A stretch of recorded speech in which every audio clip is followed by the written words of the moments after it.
Hey y'all, this is AL Thick Madame, and this is the recap review for Belle Collective. Let me go and take these glasses off because y'all eventually gonna get blinded by the glare just as I do. So anyway, this episode started out with Tambra going to visit her parents because we know that she has had her birthday party and she already said on the last episode that she's gonna spend some time with her parents and she was just gonna have a separate celebration with everybody else. So now she's spending time with her parents. She says she's not a daddy's girl or, whatever. She's a parent's girl. That's the way she said it. I ain't trying to joke on her. That's literally how she said it. She said she's a parent's girl. So anyway, she was talking to them and they've been married for 51 years and they are very interested in knowing when she is going to bring home some grandbabies, when she's going to have a man. Apparently, they lived for an ex that she had that she was with for 16 years. Woo, child. I can't say nothing because I stupidly was with somebody for 10 myself in the last relationship that I was in. But they lied to me and told me that we would be married within 5 years. So I just kept on hanging in there and dealing with everything, thinking that the thing that I wanted when it came to love and relationships was going to happen, and it didn't. That's all right. God is good. Hallelujah. It's over. So anyway, they still have this, strange, well, in my mind, strange relationship with him. They still cool with him. She's still like friends with him. And they would love for her to bring somebody home and bring home a grandbaby or a few. So she was like, look, if I had a donor, I would happily go and unfreeze my eggs and make that happen to y'all within the next 9 months. And I'm like, girl, But anyway, I know that she wants love and happiness and all that stuff. Hopefully she will get that. But yeah, I don't believe in my exes having dealings with my parents, especially being close, but there's nothing I can do about that. I already told y'all before that my ex that lives in and is from Huntsville still has a pretty close relationship with them, even though he is married to a whole nother person now. But anyway, I digress. So Antoinette is at her space because y'all know she's building her own practice. Actually her own, literally her own, to where she does not have to pay rent to somebody else. And she has invited Latrice. I was like, ooh, did I say the wrong name? But yeah, she invited Latrice, who is, y'all know, the hair care and weave bundle owner and all that stuff. And the white friend, I don't know why I can't remember her name right now, but y'all know she was the one who's been there since the beginning of her relationship with her husband before they ever even got engaged or married. And, they were in college. So anyway, in school, let me say school because it might have been dentistry. I don't remember if it was high school, regular college, and then dentistry school. I don't know. I don't remember if it was even spoken of. But anyway, so they are all there looking at everything. There are no floors. There really isn't anything except the I don't know why I can't think of it. My daddy, one of the many things my daddy does is build houses. Why I can't think of the name of the stuff. The foundation. I think nothing's there except foundation. Literally nothing else. But it looks like a really big space. And so Latrice was talking about how, there's no air conditioning and all. And I'm like, girl, you're literally standing in a shell of a place. And it's barely even a shell at this point, but okay. And y'all have sleeveless blouses and tops and things on, so it's winter or summertime from what I can gather. Like, what is going on? Why, girl, you outside, basically. But anyway, they were discussing things as far as what was going on at Tambra's birthday party. And Antoinette let it be known that, she got pulled to the side and I'm gonna stop doing this, y'all. Tisha, who is the woman who does the brunches, pulled her to the side and she was like, there are certain things we're not gonna do at these events, but she did shade her about her wig being about to fall off her head and all this other stuff. And so she got in her confessional And she was like, I don't know what it is, but every time she and I get together, we shade one another, and it's like they get their lives from it. Like they already know they are going to read and or shade one another at some point. But they live for it, but whatever. Okay, so anyway, that's what it really was for that. And then the white friend was like, what is keeping it real? What does real mean? And so Antoinette was like, see, sometimes you got to break stuff down for your white friends. And so she basically told her what being real is supposed to mean versus what a lot of people say being real is about, which is somebody be like, I'm just being real, when they actually are saying something that's coming off in a rude way versus, being objective about what you're seeing or whatever. So anyway, y'all, let's move on. Child, I can't. So we now are on to Marie. Lord, not Maria. That's my sister. But anyway, Marie is at the house with her grandchildren and her husband. And she is discussing in her confessional how she has to take care of her 4 children, her 3 grandbabies, and the baby mamas. And I'm just like, ma'am, I'm tired just listening to you say this. But anyway, y'all, I'm trying to think of where to go with this. But anyway, they are not on the best of terms right now. I guess something gonna pop off this episode from what we've seen in the previews or later on down the line. But her son's name is Jerez, and he has 2 or 3 baby mamas. I'm thinking it's 3. While we were watching her and her husband with the children in this scene, it was just 2 of them, unless I didn't pay attention to the other one. One of the children's mamas came. It wasn't the first one. And so came to get the child, wanted to know, had he had any contact with her? Apparently he ignores phone calls from his mama and the baby mamas, except for the first baby mama, with whom we learn he is staying with because she came over a few minutes later to retrieve her child, and the 2 of them were in the same space, and that one left, and then the first one stayed. Apparently, I don't know what is going on, but I think she's in school, but Marie seems to be really, really cool with her. She telling her she miss her and all this. Like, they seem kind of like almost on the level of friends. The girl talking about she need a math tutor. So I'm like, Lord, what is... And like I said, we find out that he's staying with her. And I'm just like, what? Marie seems like she's about to pay for this math tutor and anything for the kids, which is, understandable, because he ain't do. She was just like, look, I will take care of you.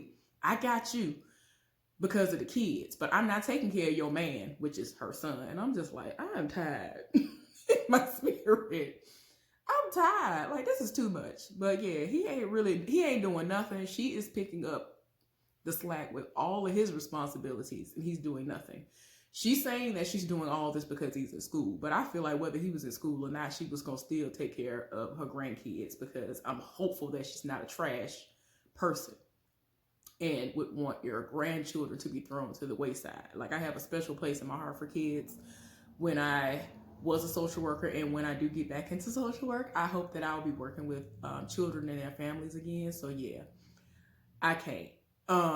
It's been very hard to locate family at times who will take in kids so that you don't have to place them into foster care. I have just been lucky enough that when I was a social worker, that I did not have to place anybody into foster care that were on my case. So yeah, it's a lot. But yeah, I don't know how she do it, especially since she's not on the best of terms with her son at all, and she doing the most for her own kids and his. Like, this is too much. So Latrice is out and about having what I like to call a lunch business meeting, if you will, with Melanie, who is the person who is usually at her side, helping with the branding and, getting the name out there and all that stuff. She is discussing what the logo is going to be for her hair care line, which is called Essential. And while she was in the middle of this meeting, her husband, Cliff, called, and he was like, well, I went by the salon and they said you wasn't there and they said you was out and about. So she was like, oh, well, I'm at Babalu's or somewhere and having a business meeting. So he was like, business meeting? She was like, I mean, but you're welcome to pop up if you want to. I'm like, girl, you might as well just say, all right, look, the address is this, because you know he's going to pop up. So anyway, he did pop up. And he came and boom, guess who stepped in the room? And, talking about some, you gonna have to forgive me right now. I'm a little furious. And I'm just like, do you actually know anything about hair care? Do you know anything about the hair business at all outside of what your wife tells you? Like, did you have any dealings with any of this before she made this her brand? Like, I'm not understanding, because she said she, built this from the ground up, and like he's now along for the ride and doing the most. And because he thinks that he is an investor, that he should be able to have a say so in every little thing. Apparently, he has submitted what he wanted as the logo, and her brand ambassador, or whatever you want to call her, the person who's like PR and all that stuff, she showed them what Latrice's idea was and what it looks like on a bottle of what some of the products, look like. And so, of course, she loves it. And he was like, hold up. He in his feelings because it's not his.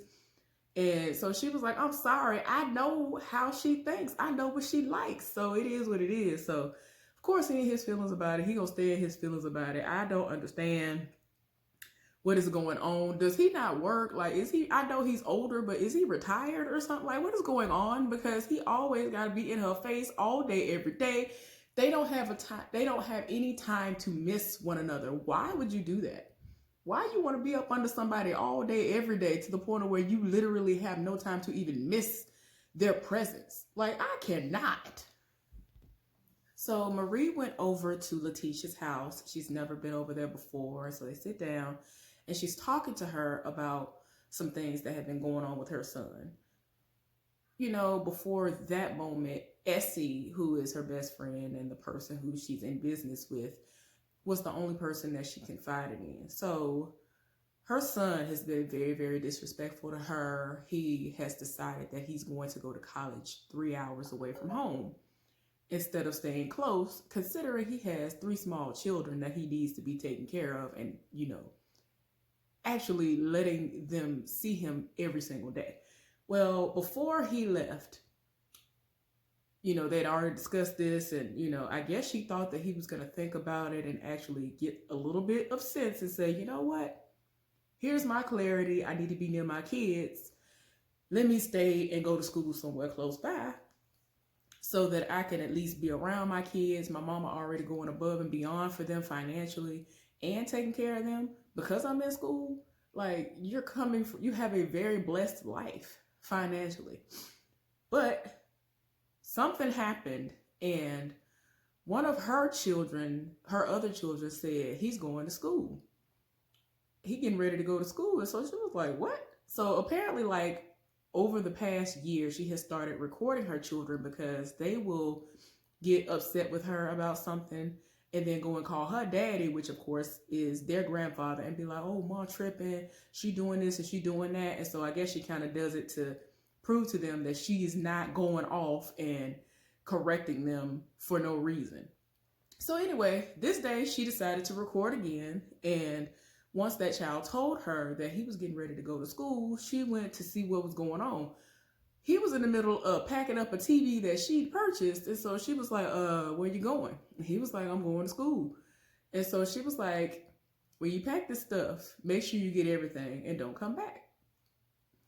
He got mad, went completely off, cussed her out. He was in the middle of rearing back to hit her when like her youngest child came in between them and said, don't you hit her. So then after he got in the way, because the husband wasn't at the house coincidentally, he hit the wall next to her, and then he proceeded to go down the hall towards the back of the house and put 2 more holes in the wall, and then went off. Like, she had a whole situation where he just cussing her out, and she was like, just don't come back to this house ever again. You're not welcome to come back here. and all of that. And so she's crying, and Letitia is trying to encourage her the best way she know how. And, just telling her, you're a good mom. And she was just saying, I feel like he hates me. And I don't feel like I've ever done anything to him that warrants him to speak to me the way that he has and to react this way. I'm just like, I feel like the main thing that people are going to say is, okay, that man that you're married to, that's not their daddy, right? Okay, maybe he got some daddy issues and all this other stuff. So despite the fact that you have money, the financial ain't the problem. He got something deep rooted inside of him. And it's probably starting with the fact that his daddy is apparently not around, because you already said you take care of everything. I don't know if that's what, everybody is probably going to eventually take it, but y'all let me know down in the comment section if you think that's one of the main things people are going to say. But yeah, y'all, she and her feelings and she done broke down. Letitia, accompanied by Tambra, went to City Hall. Tambra's cousin is a councilman there, and he actually met with them to guide Letitia through the steps that she needs to take in order to commandeer this building that she wants. There's a building that she wants to purchase so that she can start buying back the block and all of this. And it's this ballroom. And he just let her know everything she's going to have to do. And I'm just like, okay, cool. So when it was over with, she left out, and Tambra is drying Letitia's tears because she's just like, I can't believe it is happening. So, I mean, if it works out for you, I'm glad. Hopefully it will. I don't know how soon it's going to be for everybody else to start buying into it, but hopefully it'll happen, because a lot of it, I ain't even going to lie to y'all, even though she be doing the most, I'm here for it. I'm here for Black businesses. But she shouldn't have wore that dress. She about to bust out that dress. Girl, no. Like, you got too much money going on and you have an image. So it's like, why? I don't understand. Why are you wearing stuff you about to bust out of? For what? Stop. Latrice wants to kind of make up for how things went the other day when she had a meeting without briefing her husband as to it actually going to happen, until he called and then had to find out where she was. So she took off work and decided to stay at home with him to give him a little special treatment.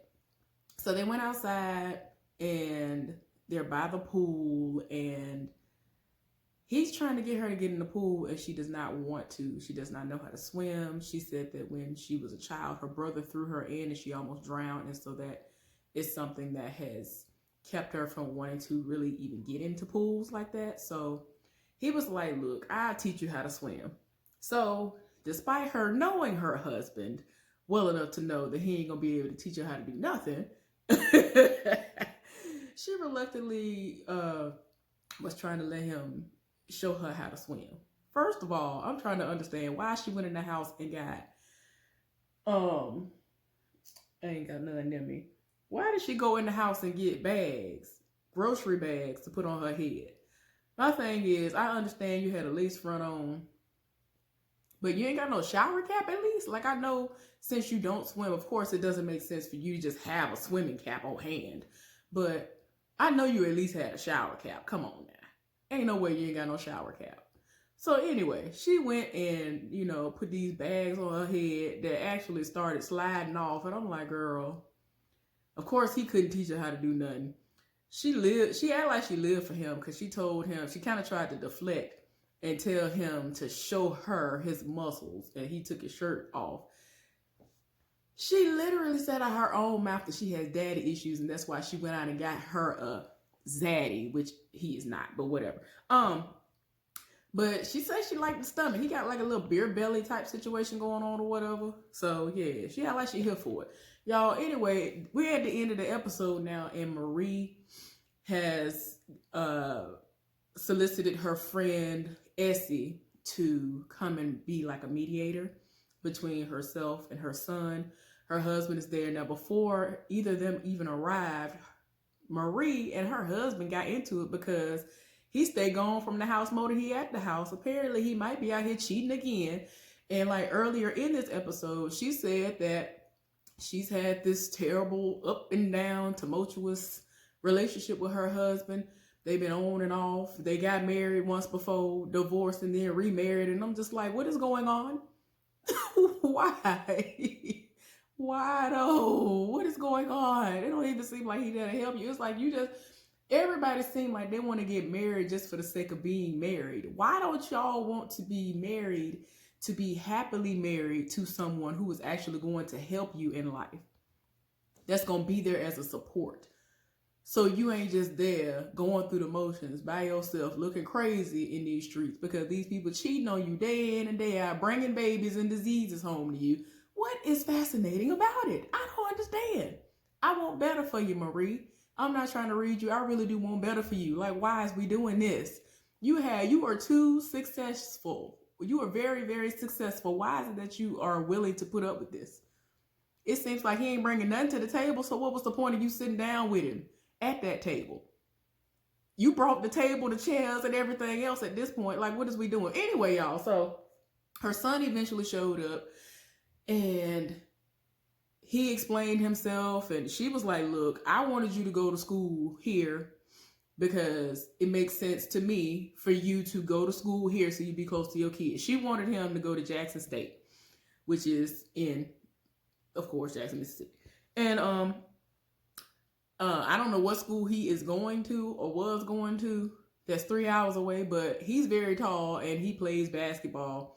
And my thing is this. I don't know if he did it because he feels like the recruiting would have been better elsewhere, but these recruiters, if they want you, they will find you no matter how small or big the school is. Your stats are going to get out there. So anyway, she said, look, you had a terrible season. Basically said he had a terrible season last year. He had 3 kids. His conditioning went where it needed to be. Like she said, we discussed that you needed to just sit out this semester, this year, this semester, or whatever, and get your conditioning how it needs to be and then get back into that. Well, he up and moved and went to school somewhere else and still out there doing what he want to do. And so she was just like, I just feel like you came at me sideways. You talk to me like you hate me. I do too much for you, your kids, and your baby mamas for you to treat me like this. Why? So, of course, before he even got there, Essie got there before him. And, you know, that's when she was like, we're going to revisit this. Don't think that we done with this conversation, because she really feel like he be out here cheating, because as of late, he been leaving out the house saying he going, spending time at friends' houses and doing whatever and don't come home and all this other stuff. And prior to them getting married, they both kept both of their residences. So I'm just like, what is going on? I don't know. Anyway, but Essie got there and was like, I basically been more of a husband than you have. And I feel like what is going on with you and her is my business, because it's half of my business that's going on here. And so he got in his feels when he heard that, because he was like, why would you say that? Why are you trying to make it seem like what she got, you were entitled to half of it or whatever? And she was like, I'm here. I'm the one who here. I'm the one who got to deal with all this stuff going on. You ain't around. You ain't being a father to him. I feel like her son has not had a positive male role model in his life. And that's why he acting the way he acting. You supposed to be here. So when they looking at you, all her kids looking up at you and you treating her like trash, what you think they gonna grow up and do? Exhibit A her son. Oh, okay then. So yeah, I'm just like, oh Lord. So anyway, the meeting happened, and of course he's being remorseful a little bit, or at least trying to make it seem like in the moment, like, look, I need this money. She doing what she doing with this money for the children. I don't know, y'all. That's just what I'm saying. Some people say what they know they need to say in order for the money to keep flowing out, because she has given him a good life. And despite her saying that she's not going to do anything for her son, I feel like she still will slip him some money if he was to beg hard enough. So it is what it is. She did say in her confessional that people shouldn't sit up there and spoil their children, because they'll turn into how her son has been acting towards her. I don't think that's true in all situations, but a lot of these children do feel entitled and feel like they are just everything needs to be what I say it's gonna be. I need to get everything I want to get right now and all of that. So anyway, y'all, he's trying to make it seem like he is sorry, he has apologized. She said, you need to get counseling, you need to get your anger under control and all of that, which is true. He has agreed to family counseling and he said he gonna go. They hugged it out and all that. Anyway, Oh no, the coming episode look like it's gonna be a lot going on with that too. Anyway, y'all, thank you for tuning in to this recap review. Hopefully you enjoyed it. Let's get down in the comment section and discuss it. I am either gonna go straight into the next review, which is the season premiere of Love and Marriage Huntsville. I don't know if I'm gonna go wash my hair and do it again, maybe basically look like this again, or if I'm gonna just go straight into that. I'm gonna decide once I get off here. Anyway, y'all have a good one. I'll talk to y'all later.